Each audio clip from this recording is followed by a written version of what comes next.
It's Wednesday, April 1st. I'm Lucy Steiner. And I'm Sam Seder. Which of these stories will you be talking about today?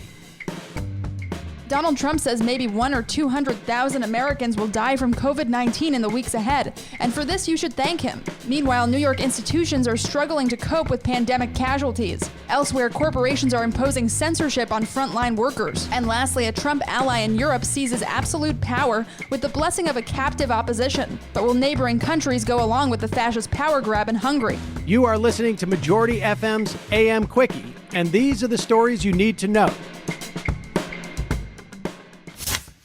The U.S. government expects up to 250,000 to die of COVID-19 in the weeks and months ahead, and that's the goal. Depending on what states and cities do, the death toll could rise into the millions. This is according to the federal government, which under Trump has all but completely abrogated its responsibility to coordinate a pandemic response.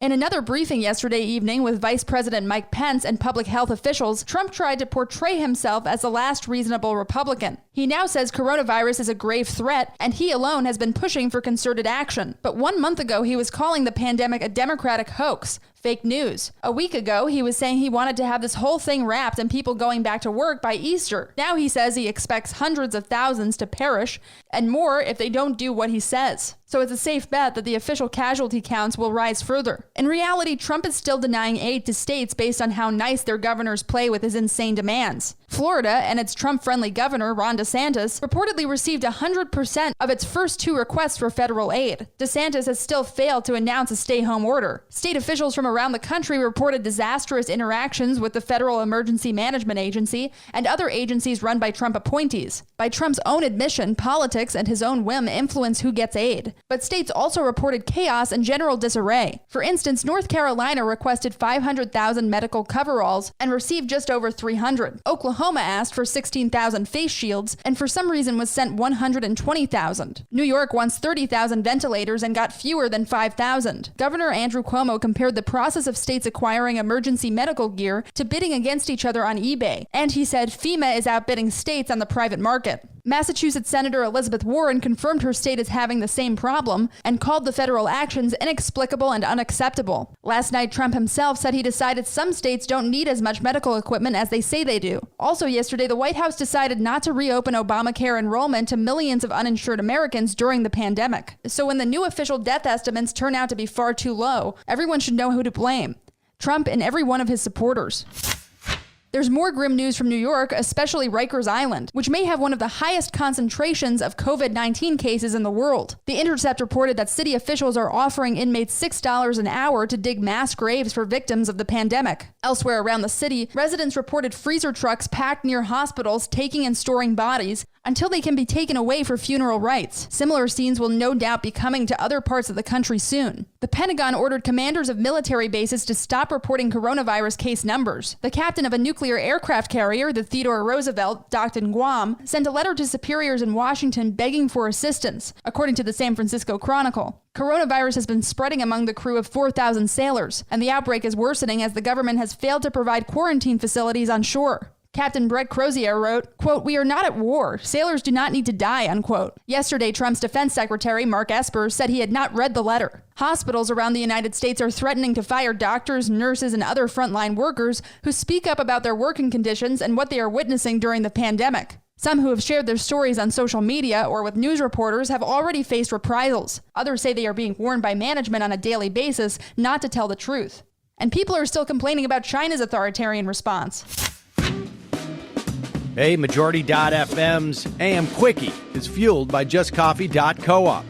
Just Coffee is a worker-owned coffee roaster based in Madison, Wisconsin that has sponsored the Majority Report for nearly a decade.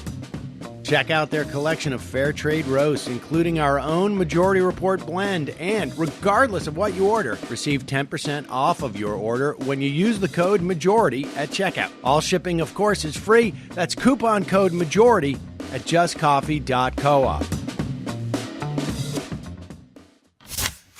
One day after fascist Hungarian Prime Minister and Trump ally Viktor Orban seized total dictatorial power under the guise of an emergency decree, there are still stirrings of discontent in European institutions. Luxembourg representatives said Hungary needed to be, in their words, politically quarantined from European Union meetings. But it is unclear whether the EU as a body will take any formal action against Hungary. The new dictatorship is also a member of the North Atlantic Treaty Organization, a mutual defense pact that includes the U.S. For now, both NATO and the EU consider democratic governance and respect for human rights as an entrance requirement. We'll see how that holds up. On Monday, Hungary's parliament passed a law giving Orban the right to rule by decree for the duration of the infinite state of emergency, already declared in response to coronavirus earlier last month. The law allows the new fascist dictator to put people in prison for up to 5 years for spreading what they deem to be fake news. And for encouraging people to ignore curfews, Orban's flunkies may impose prison terms of 8 years. The groundwork for this power grab was laid years ago, with dissidents attacked and independent media organizations suppressed. When the vote was taken this week, even the so-called opposition parties supported the imposition of dictatorship. Whatever this is, let's hope it isn't contagious. And now for some quicker quickies. Quicker quickie.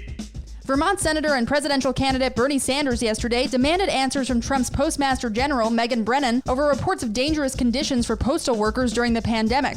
Another report indicated that the U.S. Postal Service could run out of cash and cease operations by June without federal action. Sanders is scheduled to appear on ABC's The View today, but who knows what they'll talk about.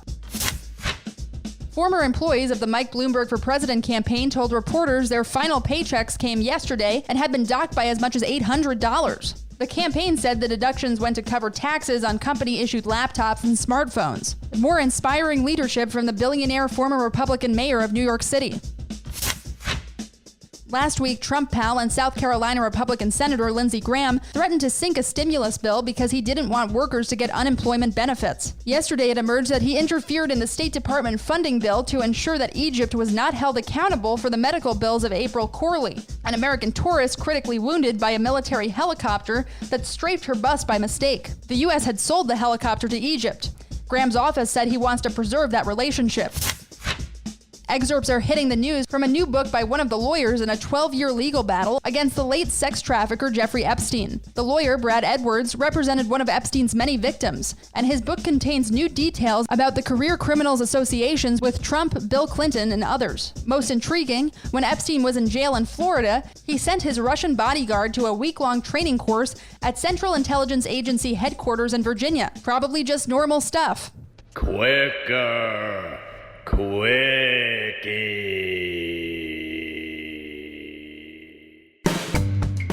That's it, folks. Thanks for listening to the Majority.fm's AM Quickie. Sam? Thank you, Lucy. Tune into the Majority Report live today at noon, folks, or later, wherever your podcasts are found.